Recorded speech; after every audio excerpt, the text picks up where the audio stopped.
On Eldrazi Tron. You see him on the left-hand side, taking on Jonathan Job. Gruul Karn is the name of Jonathan's deck. You might want to hop over to Cardboard Live, take a look at what Jonathan's working with. This is an interesting little brew. It has some similarities to Old Ponzalis, but focusing a little bit more heavily on the Karn package. Yeah, and I think the key for this type of matchup is going to be Karn finding that ensnaring bridge. Absolutely. Eldrazi Tron pretty reliant on doing damage through combat. They have some other options for sure. Walking Ballista comes to mind, Endbringer. Certainly ways to push through a little damage, but in general, they want to be attacking. And Ken Edwards, with the signature card of this Eldrazi deck on turn 1, Eldrazi Temple. Starts with Eldrazi Temple, so different from starts without. I would say the same about Jonathan's deck, though. Starts with Arbor Elf, very different from starts without. And there is the turn 1 Arbor Elf for Jonathan Job. Yeah, in order for Jonathan to keep up in this type of matchup, he's going to need that Arbor Elf, the Utopia Sprawl. Oh, double Eldrazi Temple start from Ken Edwards. That means turn 2 Thought Not Seer. That's why you play this deck, right? That's what you're here for. And this is interesting because a lot of decks I've seen Hexdrinker in, I'm not a real big fan of. But in this deck, it makes a lot of sense because you end up with a lot of extra mana that you need to put somewhere. And so having a one-mana threat like Hexdrinker that just can take over the game in the mid-game seems really appealing. I agree with you. And the Eldrazi Tron deck, certainly removal light. It kind of has to cobble together its removal. So if Jonathan could start getting some level-ups going with that Hexdrinker, it just might outscale what Ken's doing. Thought Not Seer is going to take away the Utopia Sprawl, slowing down Jonathan's mana generation. Would have been an explosive turn this turn, had that Utopia Sprawl remained in hand. So it's time for the first Hexdrinker to come down. We did see 2 copies of Hexdrinker in Jonathan's hand. Thinking a little bit about the follow-up land. So the interesting parts of this Gruul Karn list, main deck Ancient Grudge with main deck Liquid Metal Coating. 3 copies, Liquid Metal Coating. And obviously the 4 Karn to go along with all of this. That's wild stuff. Well, I can see the appeal of it. In a metagame where you're expecting, the Urza decks just be such a huge portion of the metagame, you just have these 4 main deck hate cards that are spectacular against them. Right. Karn a little bit on the downswing lately, I would say. Does seem poised for a comeback, though. And look at this. Jonathan just trying to get wide. Multiple Hexdrinkers now on the battlefield. What does Ken Edwards have as a response? Finds a 5th mana and a Reality Smasher already at the ready. Both those creatures going to head into the red zone. Ken looking to close this one out as quickly as possible. Doesn't want those Hexdrinkers to get out of hand. Yeah, ideal start from Eldrazi Tron here. You get the turn 2 4/4 that takes the best card out of the opponent's hand, followed up with the 5/5 that has haste, and this is the way to go. Just all the pressure, get in the red zone.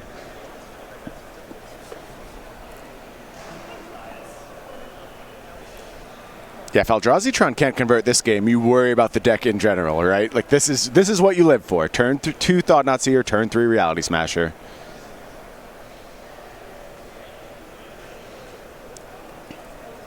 So Jonathan going to think about some blocks here. Going to trade off both those Hexdrinkers. Kill the Thought Not Seer. Take a card. Really looking for a payoff for all this mana he's been able to put together pretty quickly here with double Arbor Elf. Yeah, and I think, on Jonathan's side, he's saying, Hexdrinker was my payoff, but I'm under so much pressure, I'm not going to invest that time into leveling up this creature. So let me trade it off here, keep my life total high, and get the extra card as soon as possible. You can see where he's coming from. Going to play an untapped Stomping Ground and deploy Simian Spirit Guide. Craig, how do you feel about hard cast Simian Spirit Guide? I mean, 3 mana, 2/2, can't get enough of that. Yeah, that's a modern quality card right there. Here's a second Reality Smasher. Both rumble into the red zone. Yeah, and this is the nightmare. This is going to be tough for Jonathan to come back from. We're running out of time to get that ensnaring bridge going. It seems almost like an impossibility now.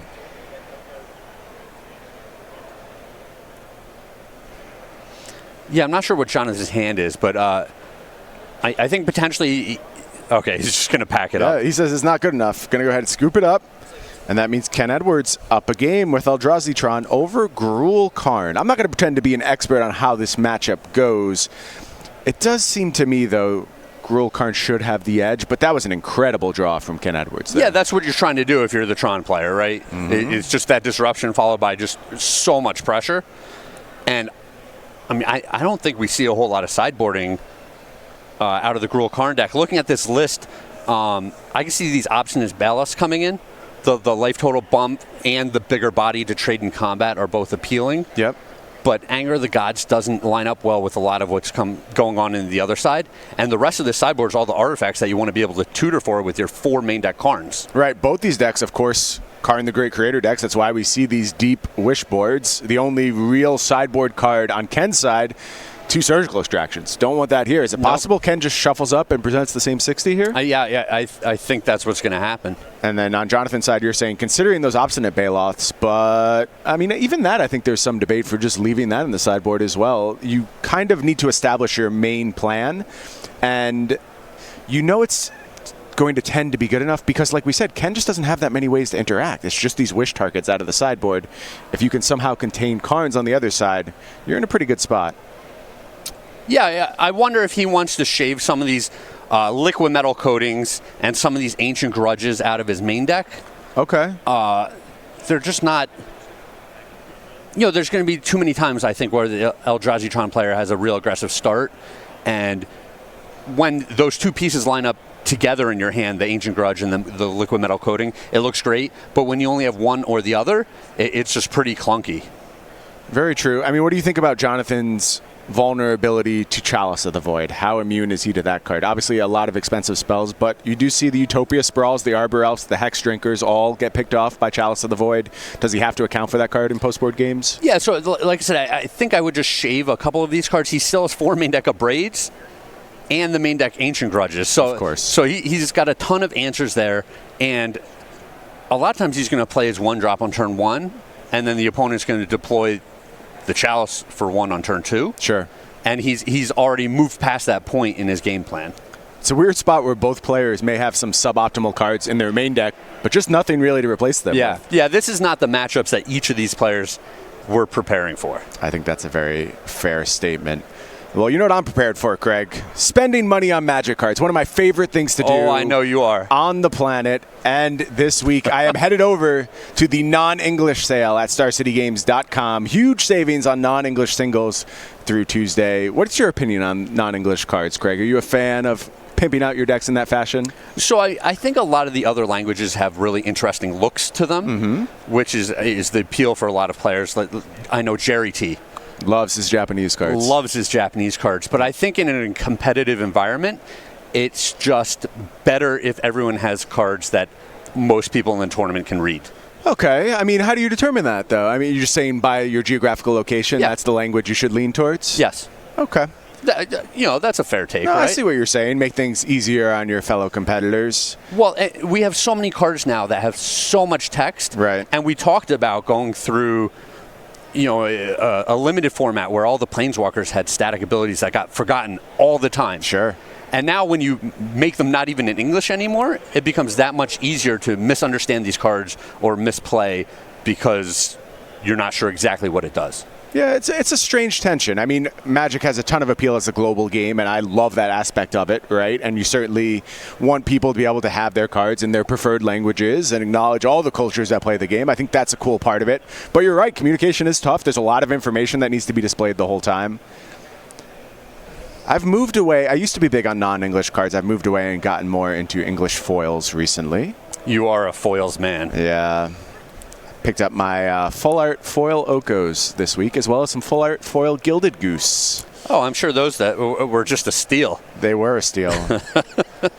They were a steal. You had to have them, huh? They're so shiny, Craig. Like there's so much surface area for them to shine on when it's full art. Like it's really hard to pass up for me. Brian, you've got some deep pockets. No, I have some irresponsible spending habits. It's a much more reasonable way to put it. Oh, mama. I've got an unhealthy love for foils.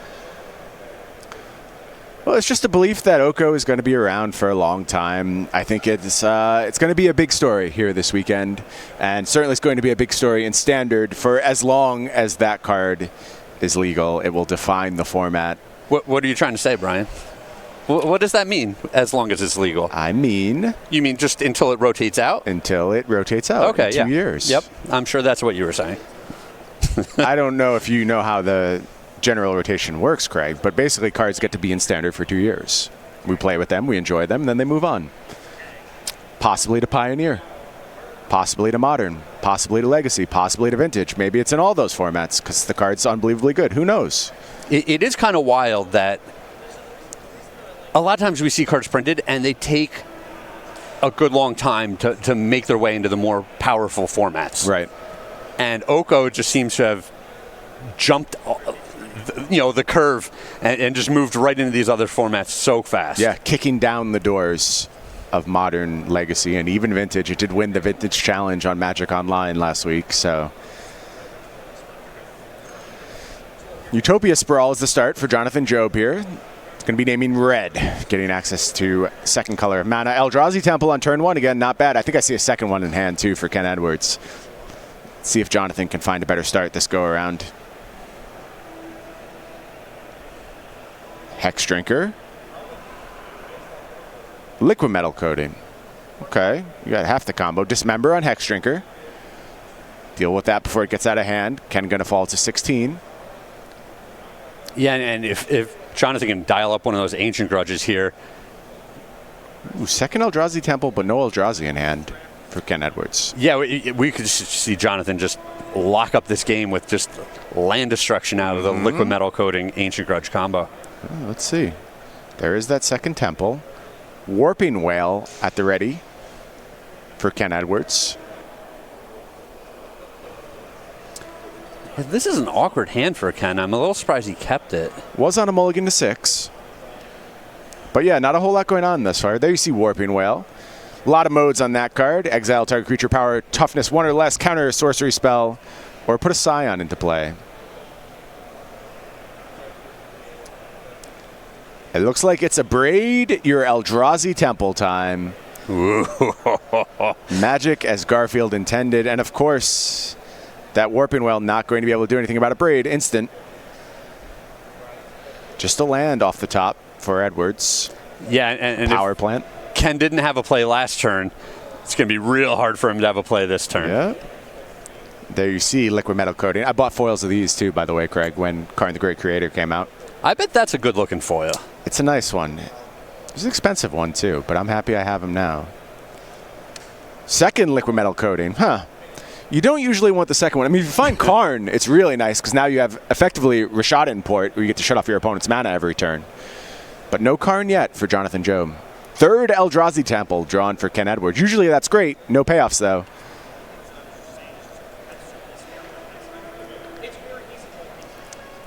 Yeah, it's interesting just seeing each of these players find some of their pieces and none of their payoffs. No payoffs. Untapped Stomping Ground. Followed up by a Seasoned Pyromancer. That's a nice little refill for Jonathan Job. Going to find 2 cards off the top.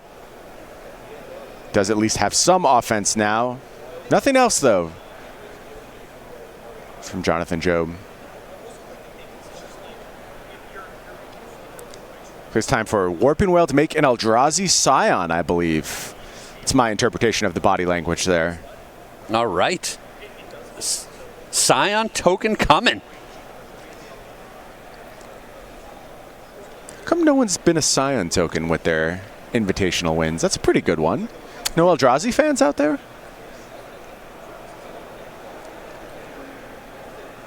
Yeah, so I think if you're a token, you either want it to be your thing, and not a lot of people have Scion as their thing. Sure. Or you want to see it a lot of play. And Scion tokens don't come into play very often right now. Not so much these days. Well, here's a Karn the Great Creator from Ken Edwards. That's a nice little payoff, and that is going to shut down those Liquid Metal Coatings as well. Yeah, this could be huge, because if he's able to find something to defend the Karn, he could just lock out the opponent with the Lattice.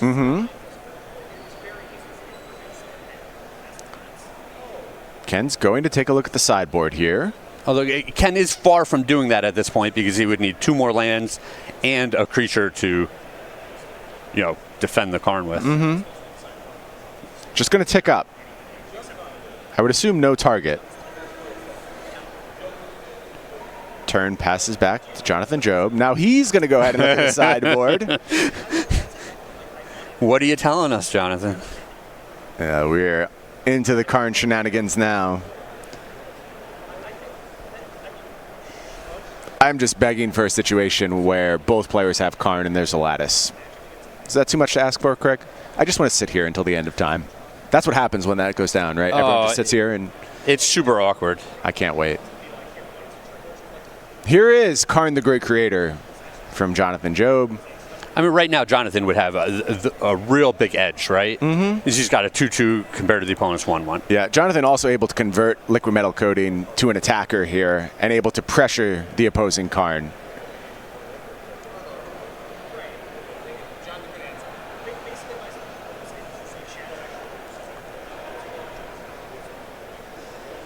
Can confirm both of those creatures are attacking Karn the Great Creator. Ken, thinking about some blocks, is going to go ahead throw that Eldrazi sign in front of the Seasoned Pyromancer. Karn loses a couple loyalty. Looks like Jonathan might have a follow-up here. Going to go ahead and crack a Wooded Foothills. What do you think about the decision to ban fetch lands in Pioneer? Oh, it's great. I knew you would love that. It is great. It's fantastic. I mean, just this, what we're doing right now, where it's go through my whole library, find the one card that I need, and then shuffle. The opponent's got to shuffle and cut. It's just a bunch of wasted time. Yep. Mechanically, it's no good. I like the idea of making new fetch lands that just put like basic land tokens into play. I think that's interesting. But obviously, a lot of the utility in fetch lands is in that shuffle effect, especially when it comes to a format like Legacy. Looks like the draw was Expedition Map for Ken Edwards. Does have a Thought-Knot Seer ready to go on his side, but that Hex Drinker, very threatening right now, Craig. Well, it's everything, right? It's the Hex Drinker, it's the Karn. Even just having the 2/2 body out of the Seasoned Pyromancer is significant. Here's the 4th Eldrazi Temple for Ken Edwards. Not bad. Going to go ahead and deploy Thought-Knot Seer. And I don't know how Ken gets out of this situation. Yeah, I think that Hex Drinker is ultimately going to prove to be too much. But you're right. There's a lot of problems on the battlefield presently for Ken Edwards. Going to go try and find an answer with a minus on this Karn. What is the pickup here, Craig? See anything that excites you? So yeah, we see Ken pulling forward his better options. He can try to shut off the opposing Karn. He can try to shut off the opposing Hex Drinker with a Pithing Needle type effect. It's just such a rough spot that he's in. So he's going to grab a Phyrexian Revoker. Makes sense. Get an extra body onto the battlefield. Contain one of those threats from Jonathan Job. We'll, of course, figure out exactly what it's going to name. Looks like Hex Drinker. Yeah, it's got to be Hex Drinker. Yeah, it makes sense to me.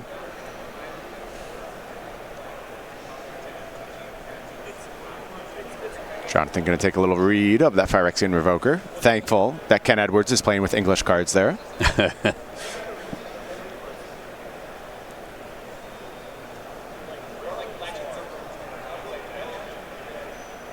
And the turn heads back to Jonathan Job.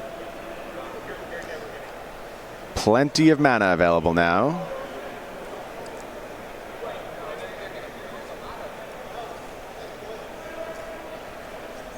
Think that's just a forest off the top for Job. Does he want to head to the Wishboard? And it's funny because so many of the artifacts that each of these players would tutor for have activated abilities as a big part of their draw, and neither of them can activate artifact abilities right now. Yeah, if there's an appealing card in Job's sideboard that I see off the bat, Wormcoil Engine seems decent here. Yep, that'd be great. Like you said, most of the cards, though, being shut down by the opposing Karn. Is going to minus Karn. Let's see what he grabs. Yeah. Wormcoil Engine. And that is going to be deployed onto the battlefield. Makes sense to me. Outsizing that thought not seer.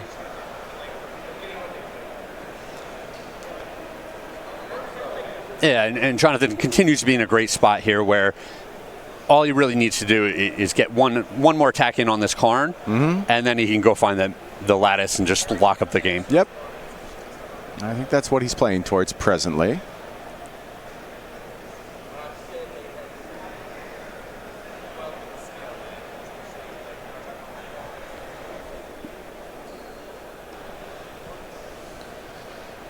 Turn going to head back to Ken Edwards here. Takes a draw, finds all his dust.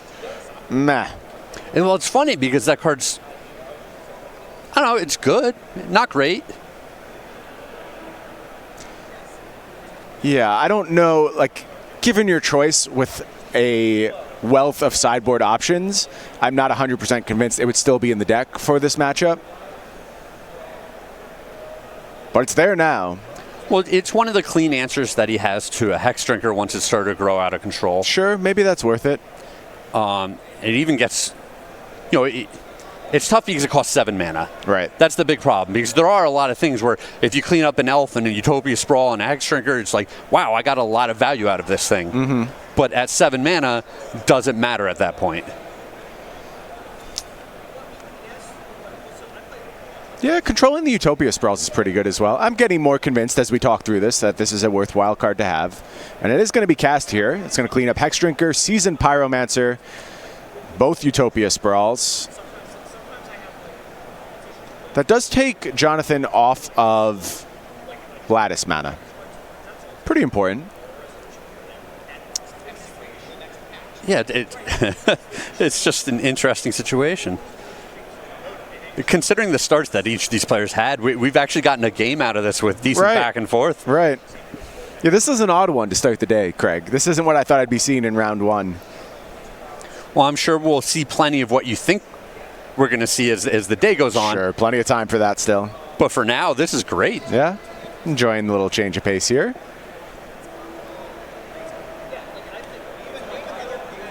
Well, Job now has a decision to make. What he wants to do with that Worm Coil engine. Could send it after Karn. That would leave some vulnerability to his own Karn. Going to go back to the Wishboard. Not seeing a whole lot I'm excited about at this point. Yeah, I wonder if at this point, potentially it's just a Walking Ballista, just make a body, if you can make a 3/3 out of it. Yeah, I might be more inclined to just plus and have my Liquid Metal Coating be a 2/2. Get a little extra loyalty onto Karn. Sure. See what Job thinks about it. I think the decision is close. There's points in favor of both of those lines.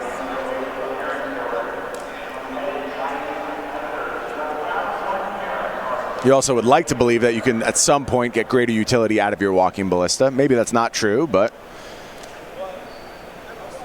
looks like step one's going to be an attack here.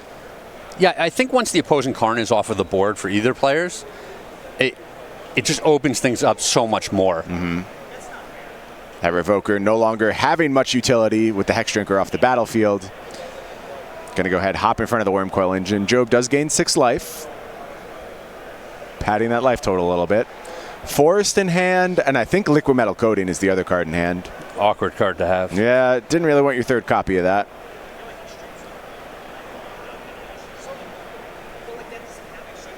Modern Magic at its finest being played right now. None of your cards do anything. None of your options are good. Oh, and Jonathan doesn't even have the double red for the Seasoned Pyromancer ability. Right. Because that would be huge, just being able to deploy 2 little chump blockers. Absolutely. Protect your Karn. Absolutely. Yeah, that all is dust pretty critical, actually, on the last turn. I think this game would have spiraled very hard in Jonathan's favor had Ken not found that. I take back my trepidation.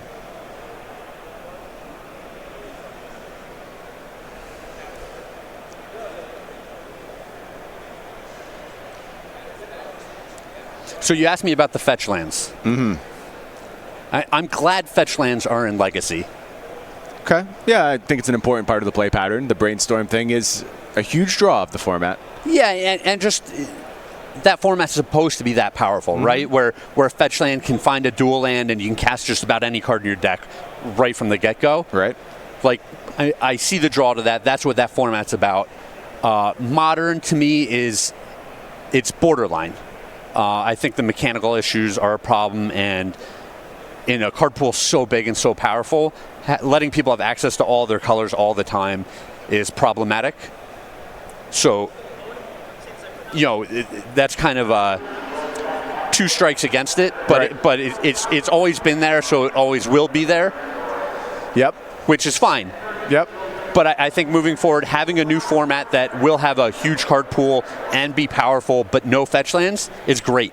I like that that's the starting point that they're working from. Part of me hopes that they never print fetch lands again, that they're never in standard again. I'm with you.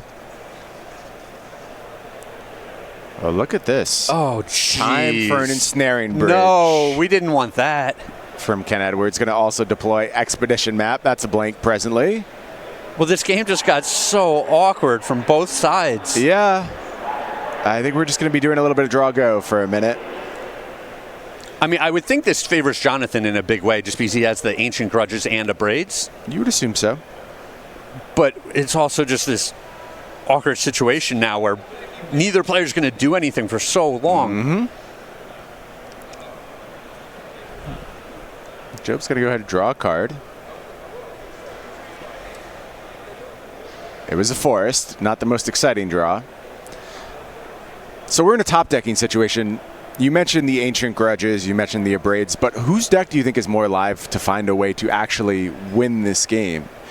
I still give the edge to Jonathan right now just because he can find a way out of the lock he's presently in. Yeah, on the other side, there's one Endbringer. Right. The Walking Ballista can't be activated anymore. Correct. Neither player are going to be able to attack probably for the rest of the game. This is just one of those rare standoffs that we end up in that's not so exciting to talk about. Right. Well, this is good. We're going to get all your thoughts on Pioneer during this lull in the game. Oh, Pioneer's exciting. I mean, I think we're all excited for a new format. I think so, too. This one in particular seems to be capturing the imagination of the player base. Looks like there is a decision to be made here. Jonathan minus Karn went and got the Walking Ballista. It's going to come down as a 3-3. I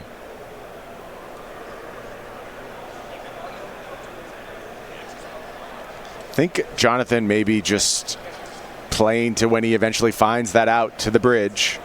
Warping Whale, the draw from Ken. Okay. It's not a very exciting one.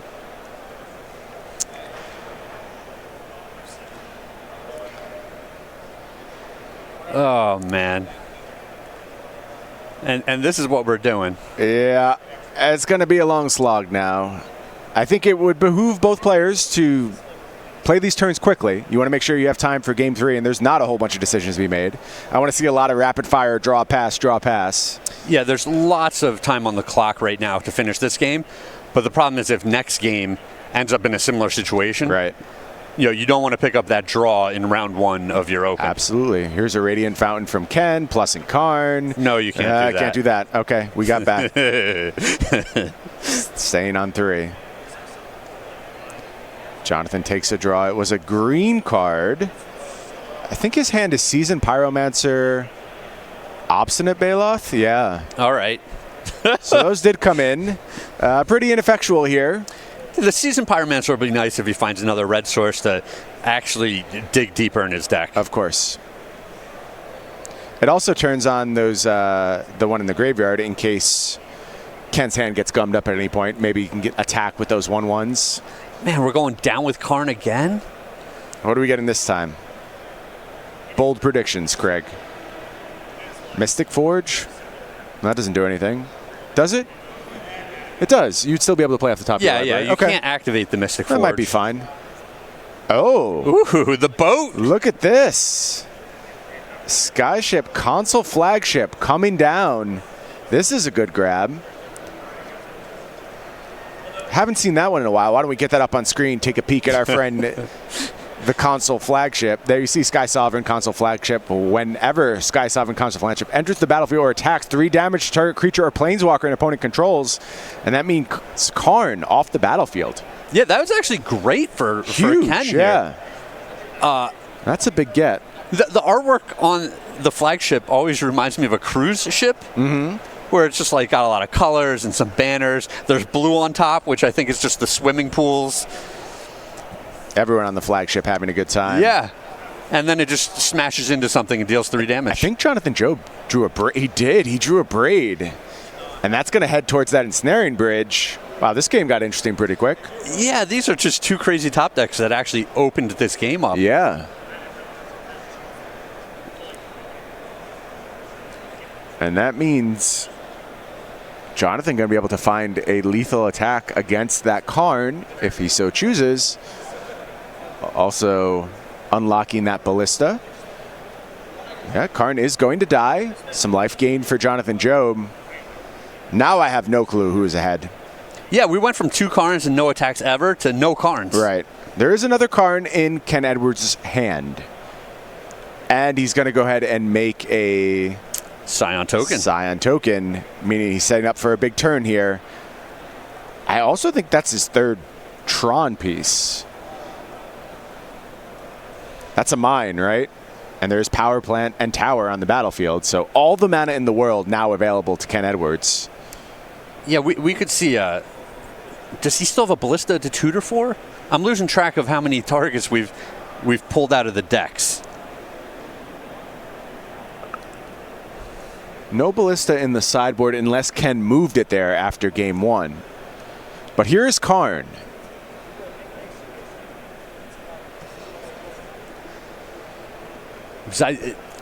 If he has a Ballista that he can find, he's got a lot of mana to dump into it. Right. Also has access to Lattice, but Lattice not quite good enough yet. So what's the fine going to be? Yeah, he only has 1 copy of Ensnaring Bridge, so that's gone. Yeah, this Ballista also got to add a counter in response to the Karn. That means it's going to pick off some of these creatures if it so chooses. Joe debating what he wants to target. Gotta think you're going after the Thought-Knot Seer, right? Yeah. Is going to do so, it looks like.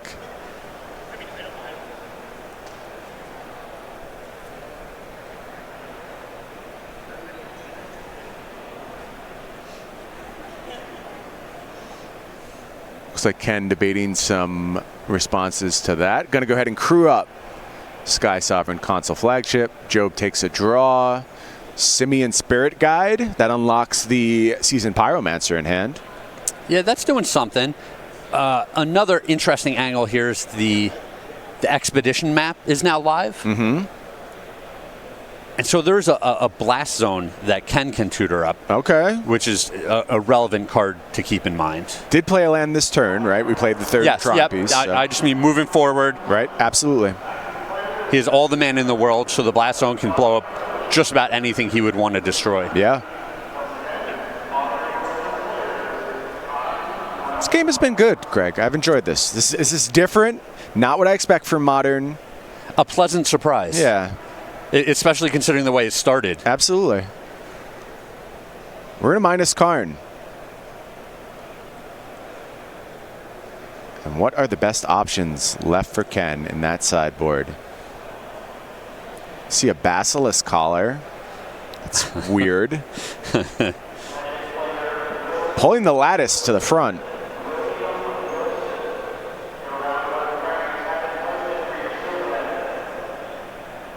Interesting. I don't think any of those are good. Oh, there is a Walking Ballista. Moved a Ballista to the sideboard. Okay, there is a good one. Yeah, that one's good. It's going to come down as a 4/4.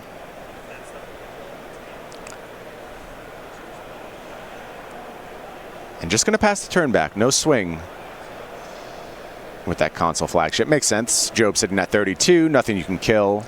Yeah, it's 3 damage. One of those situations where, you know, the jockeying for position is all around Karn. Mm-hmm. And so getting an attack in here just doesn't do you anything. I agree. Job drew Stomping Ground now. Going to go ahead cast Seasoned Pyromancer. Discards 2. Discards 1. Discards 1. Only 1 in hand. Takes the draw. I think I saw Arbor Elf Blood Moon.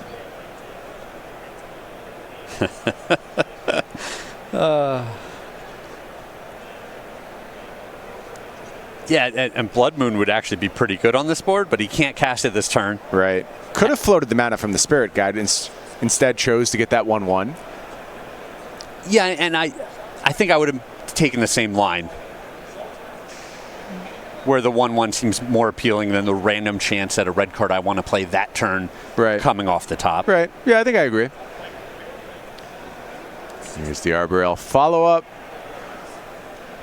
Okay, he's just getting more mana with his Expedition map to pump into this Ballista. Yeah, makes sense to me. And that Ballista's going to dominate this battlefield pretty quickly.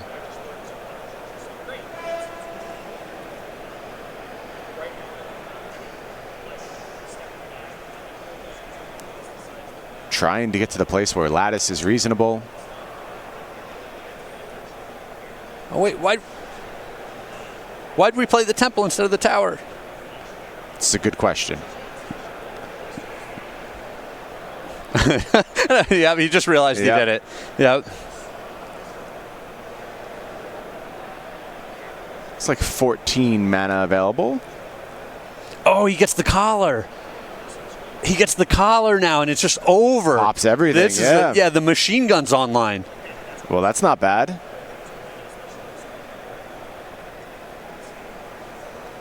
Gonna go ahead, play collar. And you see, gonna suit up. He kind of gave that big sigh, like, okay, like I've got this now. Step 1, kill your Worm Coil Engine. Pichoo! There you see Basilisk Collar. Incredibly effective combination with Walking Ballista. Used to see this in conjunction with the other pingers that were in standard. What was the name of the Spark Mage? Cunning Spark Mage? Was that it? That sounds right. The O1? Yeah, O1. I think it had Haste. Haste, yep. Too. And you combine that with your Basilisk Collar. There you see Cunning Spark Mage. That was the guy. Yeah, we're just doing the machine gun thing now. And I don't know how Joe comes back from this. We've said this a few times now about both players, I feel like. Sure. But Ancient Grudge off the Tizzy Top. Let's see it. Does he have it right now? I think that was just a land. Blood Moon, perhaps a turn too late to restrict mana meaningfully, although there's just a lot of lands on the battlefield at this point. That Blood Moon still would have been big last turn. It would have certainly tightened things up for Ken a bit.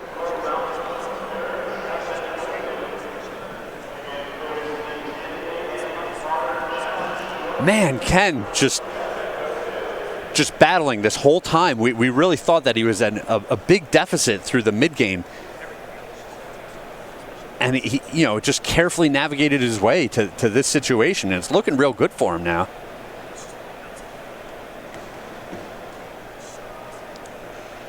Job going to make it a suicide attack into this Karn, I think is the plan. So last turn, Ken used the Ballista to shoot a lot of things.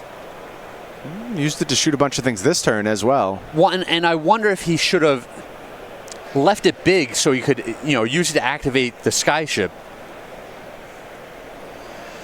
Interesting.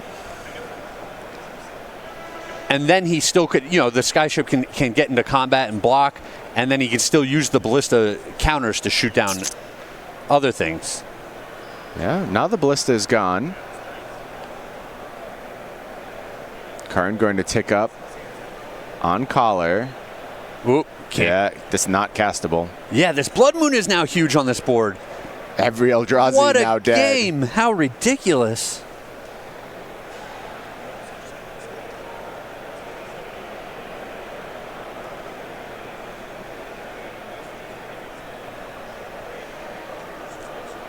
You have to question, what tricks does this Karn have left up its sleeve? It's Seasoned Pyromancer time. That's going to make more tokens. That means this Karn effectively pressured. Yeah, this is big. Wow. There goes Karn.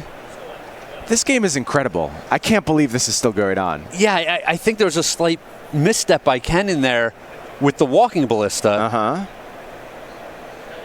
You know, he now, really... Now he just has nothing. He wanted to keep the Karn on the board in the worst way, but I think if he had just let the Karn die and kept the ballista,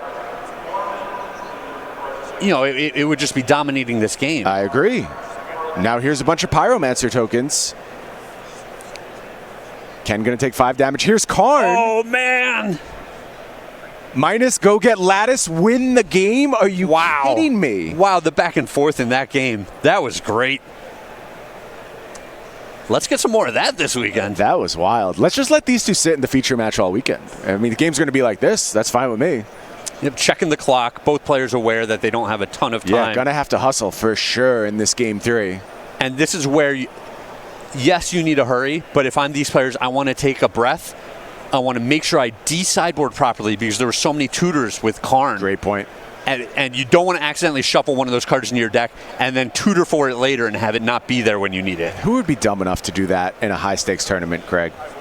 Unfortunately, it's a mistake that's happened to many a good player. And to my co-host. Yeah, last Invitational. First time I had played with Karn in paper. Just presented 61. Yeah. It's so easy to do. Thanks for saying that, Craig. I appreciate that. No, it is. A lot to keep track of in games of Magic.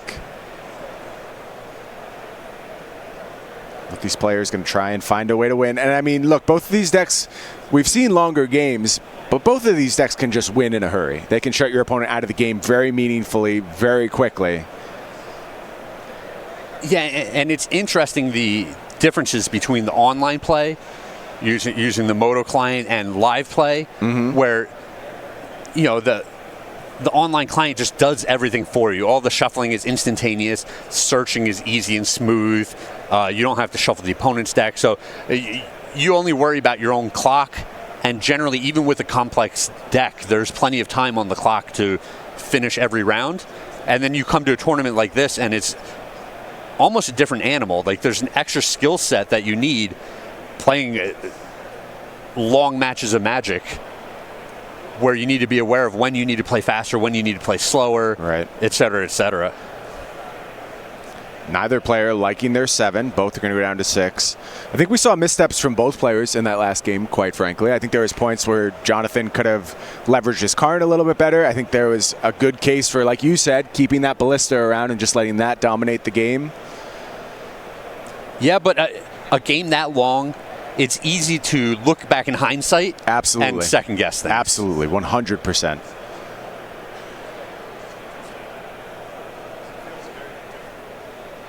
Yeah, and if you don't think you make missteps in the vast majority of Magic games you play, I promise you, you are mistaken. It's a tough game we play here.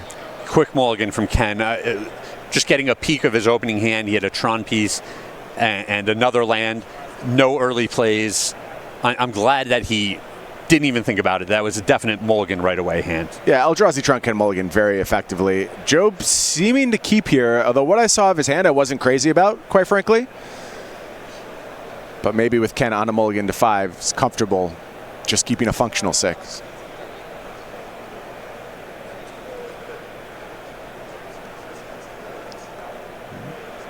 Three lands, Pyromancer, Blood Moon. This is a dagger for Ken. Ken going to 4. Yeah, oh, boy. Didn't have a single land in that hand. Oh, boy. It's all right, Ken. Again, take a deep breath. You can win on a multi-4. You really can with this deck. Give it a good shuffle. And believe in the heart of the cards. Sick Yu-Gi-Oh references. Love it. Big Yu-Gi-Oh player, Craig? Never touched the stuff. Really? I dabbled. Just the online versions. Oh, we could keep a 2 Tron piece expedition map hand here with a payoff. I like what we're working with here. Can make this work. Cards slowly being filtered out of the hand. Yeah, the question is, what does he want the payoff to be? Looks like Reality Smasher going on the bottom, so we're going to keep Thought Nazi as the payoff. What do you think about that, Greg? Nope. Nope. Reality Smasher. So, yeah, so I like keeping Smasher here when you're on 4. I think I do too. You hope that your opponent has a clunkier, slower draw. That was a big draw from Jonathan. And if they've got that clunky draw, you just attack them with your 5/5 tramplers as many times as possible. Look at what's going to happen here, though, Craig. It's not going to be pretty. Are we looking at a Blood Moon? It's going to be a turn 2 Blood Moon. That Arbor Elf off the top for Jonathan Job means the game plan is now accelerated, and it's Blood Moon time. I hope he searches for wastes. I mean, you just have to here. There is a waste in the deck, right? 2 of them, yep. Yeah. He's going to go get the wastes. All right. Getting punished for Reality Smasher over Thought Not Seer keep here, but it's hard to fault. I mean, you just needed the most aggressive play possible, I think. Well, a true natural drawn off the top. It's not the fastest hand, but I think... Hex Drinker. Hex Drinker, yeah. I was going to say, I think he would still want the 5/5 trampling haste body on this board.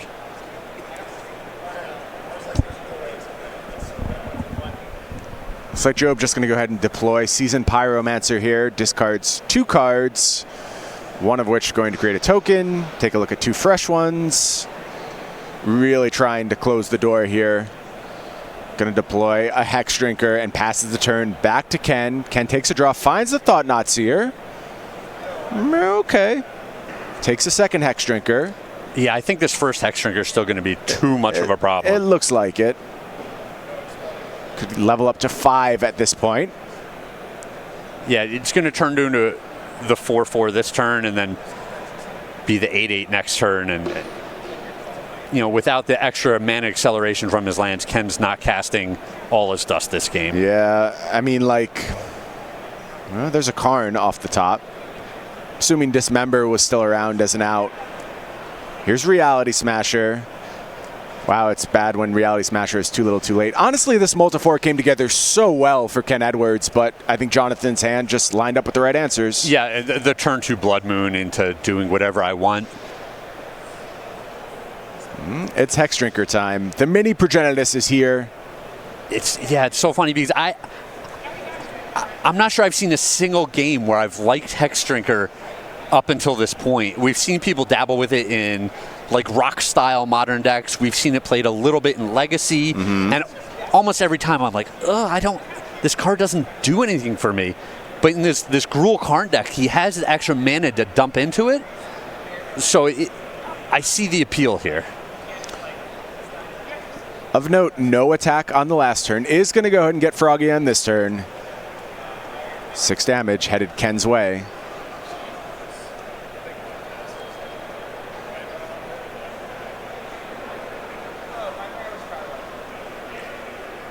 Here comes Reality Smasher. Looks like we're going to throw Seasoned Pyromancer in front. Makes sense. You want to get those tokens. Yeah, he's got the extra mana this turn. Here's Chalice of the Void. No strong opinion on that card. I think it should have been on 2. Here's a Braid, 3 damage to hit the Reality Smasher. Discard my Ancient Grudge.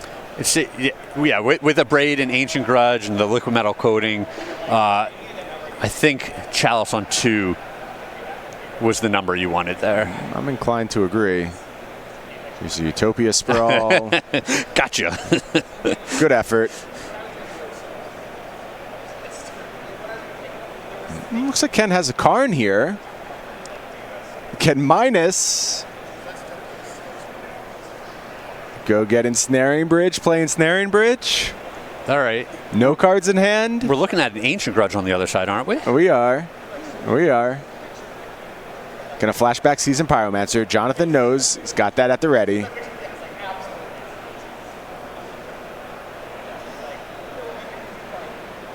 Now here's a Braid. That'll do as well. Take out the Ensnaring Bridge, attack with everything. Looks like 9 damage headed Ken's way, and Jonathan Job with Gruul Karn. Oh, mama. Going to take down our first match.